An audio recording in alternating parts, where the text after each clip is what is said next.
What's going on, everybody? This is RJ with Cash Flow, Real Estate, and Money. And today I'm going to be talking to you about the questions that we recommend you ask contractors, especially in the beginning when you are courting contractors, right? Because it is a relationships. And we have been through a ton of contractors in the many, many years that we've done this. And so I broke it down into 13 questions, okay, that you ask. Gonna go through the questions, have my 2 cents in this, and then if you're watching this video, okay, you can certainly get this list as well. I will send you details on that, but this is all available in our school community, which is right here. And in school, which is our platform that we use currently right now, it is in the construction management module under construction documents. There's a lot of cool things here. In our school, we have many, many modules because our intent and our goal is to help aspiring real estate investors to get out of the real estate rat race and to enjoy freedom by building a rental portfolio and using none of your own money to do so. So without further ado, let me get back to this screen and show you what this is all about, which is the questions that you ask, because as you know, probably you're dealing with some bad contractors right now, or you have you're just getting started and you don't know what to say to these contractors. Construction is a moving target. Some of our bids go over. It's just the nature of the game. And sometimes stuff happens in construction. So by getting the right contractors, it helps to keep your profits in the property, in that unit, so that you don't have to learn the hard way like we did. So first question is, do you use subcontractors? And they typically do. So GCs, what a general contractor is he typically has a crew of 2 or 3 people under him, and then he manages those subcontractors. So we're really asking this question to get an understanding of how he works. And we like the GC model because he is going to be babysitting the subs for you, or at least that's what the plan is. So basically, we ask this so that we understand how he operates. The general contractor, you might pay a little bit more, but if you set it up the right way, it's going to be less of you managing the subs running around. Okay, so are your subs licensed and insured? You know, if they're this is necessary because on bigger rehabs like older homes, you're going to run into the city and you're going to have to pull permits. And more so than ever, the city anymore is really, really big on pulling permits. So if the sub doesn't have it, then typically the general contractor has that license. Okay. You want to ask these next 2 questions here, which is electrician and plumber. And I'll just go ahead and, what is behind this is that if they're using an electrician, it's good to know who that electrician is, because you want to ask them also, do they have their licenses? And plumbers and, roofing, it's part of the game here, because a lot of times what we're doing is we're replacing this or making sure that we actually check it to make sure that it's all in working order, because it's going to affect the appraisal at the end of the day, because sometimes they're going to check that on the inspection.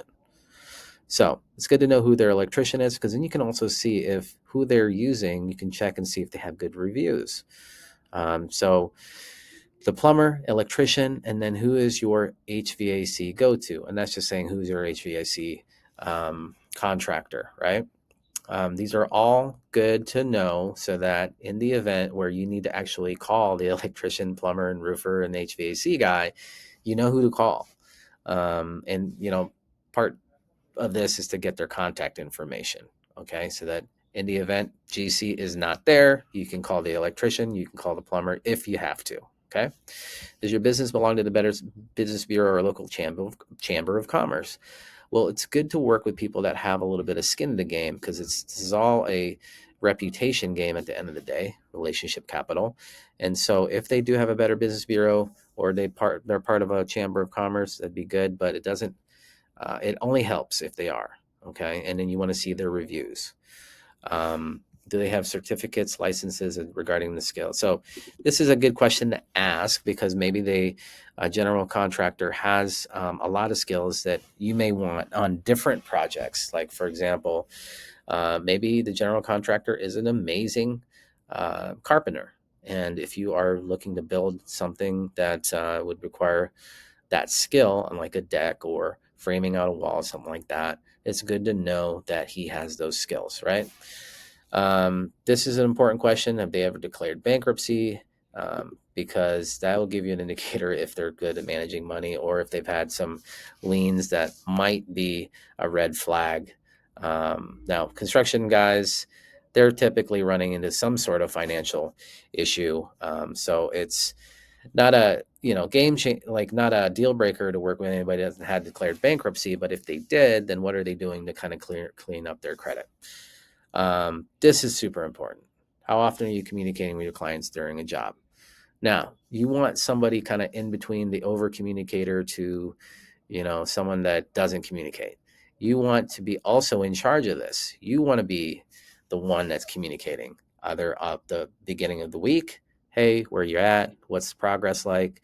How's things going from last week? Where are we in the schedule? Right? Does the schedule of construction is super important. You do that on a Monday, and then you check in with them later on that week.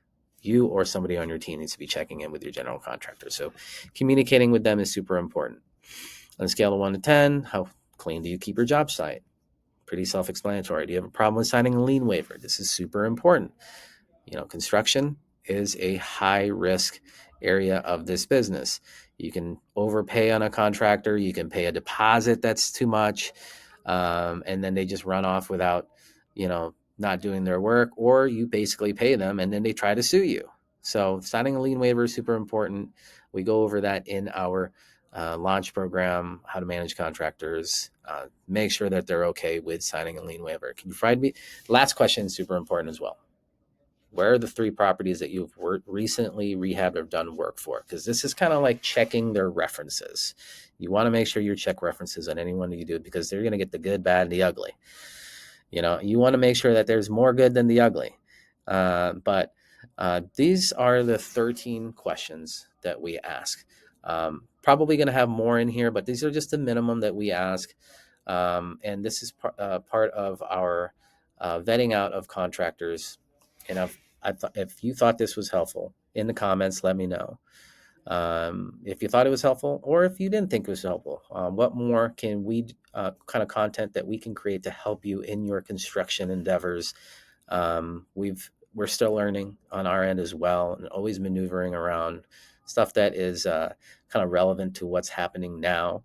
But this is very much the questions that you can ask contractors. This is very much still relevant today. But if you thought this was helpful, definitely give me a subscribe, like, comment, share this with somebody that might benefit from it. And I will see you on the next video.